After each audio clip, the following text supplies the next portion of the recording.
Good morning, good morning. What an awesome day it is to be in the land of the living. So I just want to provide a little encouragement, so let's get right to it. Living in dependence on me is a glorious adventure.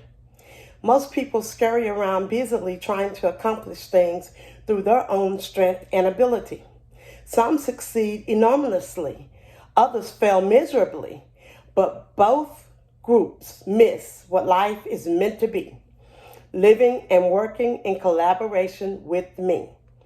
When you depend on me continually, your whole perspective changes. You see miracles happening all around, while others only see natural occurrences and coincidences. You begin each day with joyful expectation, watching to see what I will do. You accept weakness as a gift from me, knowing that my power plugs in most readily to consecrated weakness. You keep your plans tentative, knowing that my plans are far superior. You consciously live, move, and have your being in me, desiring that I live in you. I in you and you in me. This is the intimate adventure I offer you.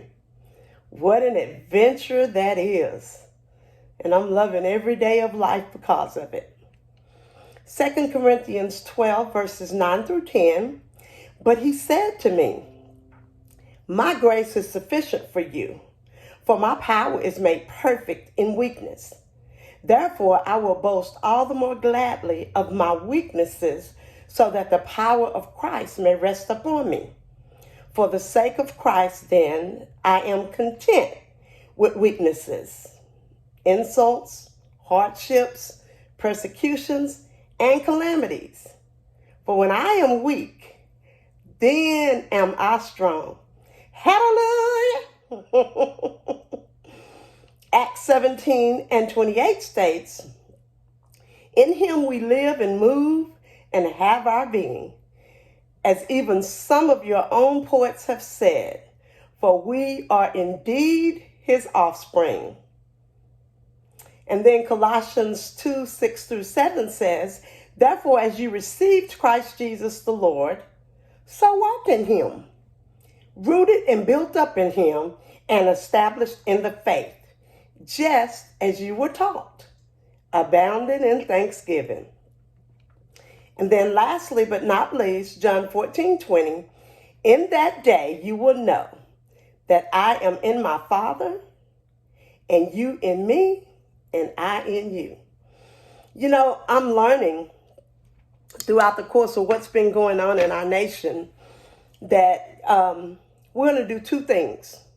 We're either going to run to God for cover, for peace, or we're going to run from God.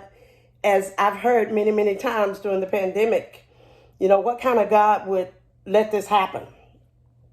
But I think many times we forget that choices have consequences. God is here, and he makes his best moves behind the scenes.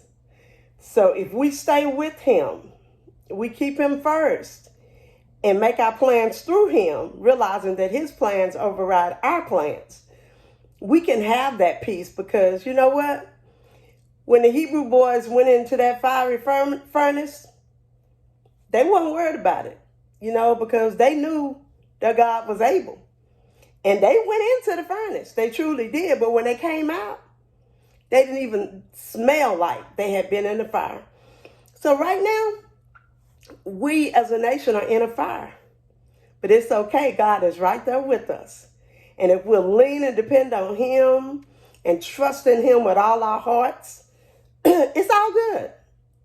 It's all good. He's still the promise keeper. I hope you have a blessed beyond measure day, and you were encouraged today by this little message. Peace out.